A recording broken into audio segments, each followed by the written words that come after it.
اعوذ باللہ من الشیطان الرجیم، بسم اللہ الرحمن الرحیم۔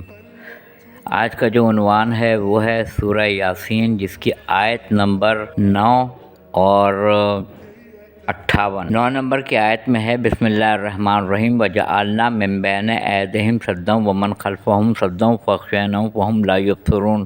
ہم نے ان کے آگے سے اور پیچھے سے دیوار کھڑی کر دی ہے اور اوپر سے ان کو ڈھک دیا ہے، گویا کہ وہ اندھے ہو چکے ہیں اور ان کو کچھ نظر ہی نہیں آتا۔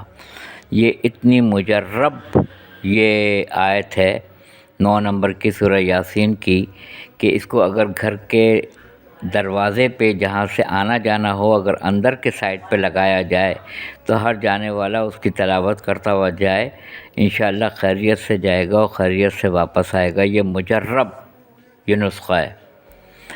سورہ یاسین آیت نمبر 58 میں ہے بسم اللہ الرحمن الرحیم، سلام قول من رب الرحیم، اور رب کریم کی طرف سے ان پر سلام پہنچتا ہے۔ سلام سے ہی لفظ سلامتی نکلا ہے، تو جس پہ اللہ تعالیٰ کی ذات سلام بھیج رہی ہو، سلامتی، تو وہ ہر نظر بد سے محفوظ رہے گا، ہر بری نظروں سے محفوظ رہے گا، جن کی شر سے وسوسوں سے محفوظ رہے گا۔ یہ دونوں آیتیں بہت مجرب ہیں اور بہت ہی اعلیٰ یہ آیتیں ہیں، ان کی تلاوت روز کا معمول بنا لیں۔